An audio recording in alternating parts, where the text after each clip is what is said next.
my fellow nerds! Today we're going to be answering the question, how can I execute a script when a pod continues to crash? And while Kubernetes is great, it's not infallible. Pods, they crash all the time, and usually for a couple of reasons.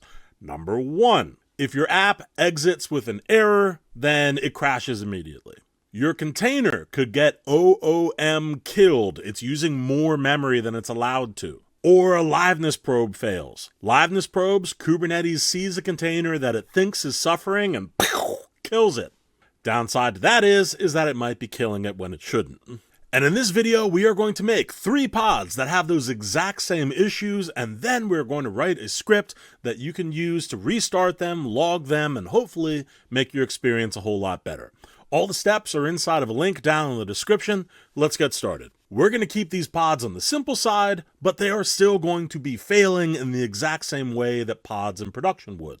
For instance, this BusyBox pod here is going to run exit code 1, which is going to be a failure. That's an error. This pod has been given a clear limit in how much memory it is allowed to consume, but considering we're just going to have it calculating huge numbers, it's going to hit that memory limit and run out of memory extremely quickly. And in this pod, we're going to have a Liveness probe try to target the health endpoint. Here's the problem. The BusyBox container ain't got no health endpoint, so this is a guaranteed Liveness probe failure. So, one quick kube control apply later, let's take a look and see how our pods are faring. And as you can see, not good. While that third pod does say that it is running, look at the restart column. That got restarted by the Liveness probe, so definitely something shady is going on here. And unfortunately, what's going to happen is that these pods are going to stay unhealthy in some unholy loop of death and rebirth, because that's how we've got things set up in Kubernetes. And by the way, why are we naming all of these pods Wile E. Coyote? Because they just keep crashing. Let's walk through a super simple bash script that will check and see which pods are failing, gathering the logs and other information of those pods, and then restarting them, automating the whole process. So we're looking for our pods inside of the default namespace. Pods are namespaced critters, as are many things inside of Kubernetes. So next in our script, we need to gather our list of pods. So in that crashing pods variable, the first part of the command is that we are grabbing all the pods that are currently in a running state. Now, from what you're seeing here, running does not necessarily mean running correctly. It might be in CrashLoopBackOff error or something else, right?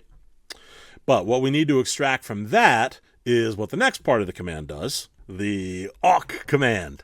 So what it's doing is that it's grabbing that third field, which is grabbing the name of the pod, which is going to be storing that inside of our crashing pods variable. Now, it's entirely possible that maybe there aren't any pods that are crashing. So here we've got our condition. If that list of crashing pods is empty, then no crashing pods.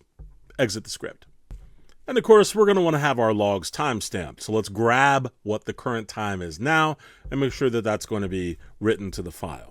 But if you're still in the script at this point, here's what we're going to do. First, we are going to print out what is the name of the pod in question. This is important for logs later. And here's where we want to gather some information about what is messed up about this pod. For instance, how many restarts has it gone through? Typically, the more restarts you have, the sicker that pod is. What we also need to find is the last crash reason. And if you're not familiar, what this kube control get command is doing is that is adding output JSON path. And then through dot notation, we're able to kind of suss out just the exact key that will return the exact value we're looking for, number of restarts, or what was the reason for termination.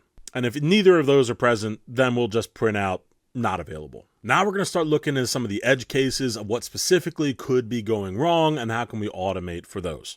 So for that pod, we are going to check, does it have a Liveness probe?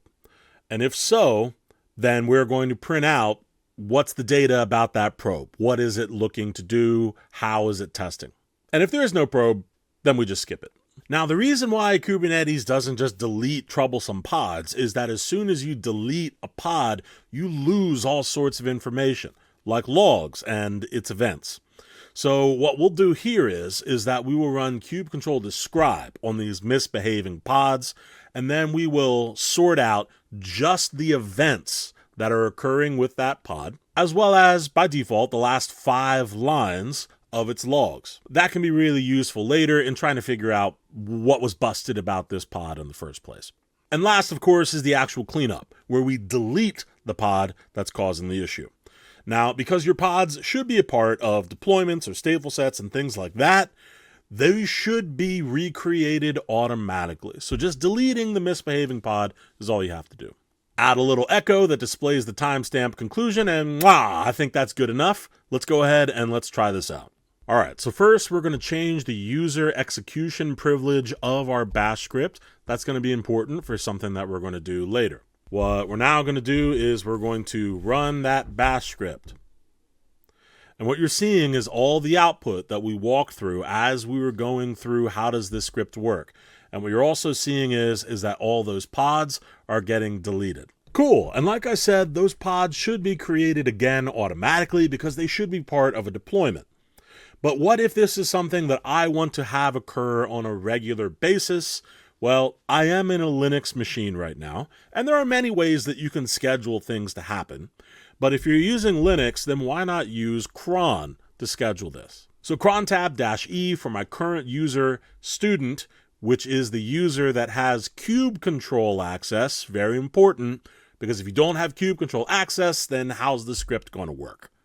Okay, and here we are. If you're not familiar with cron expressions, what this is saying is that every 5 minutes, so you could set this to any increment that you want, execute the bash script at this location, and then write its output to this file inside of that location. That crazy expression at the end is saying that, hey, and if there are any errors, I want those too. Write those to the same file as we are with the standard output. So there you have it. As you can see, it did work. And if we were to take a look inside of that log file itself, well, I had deleted all those pods previously, so there aren't any logs at this point, but this is what you would see if there were no issues. But that's no fun. Let's make these pods, let's let them fail, and then let's see what happens in 5 more minutes. There we go. So we can see what's going on and what's busted, and this will constantly be getting updated as we run this every 5 minutes. So gang, I hope that helped. And if you're trying to brush up your skills on Kubernetes or in using the Linux command line, then make sure that you check out Alta 3 Academy, the link to which is down inside of the description, where you will have a dedicated work environment like the one I'm using right now, as well as more videos featuring this guy teaching everything that you need to know. Hope this helped, and I'll see you next time.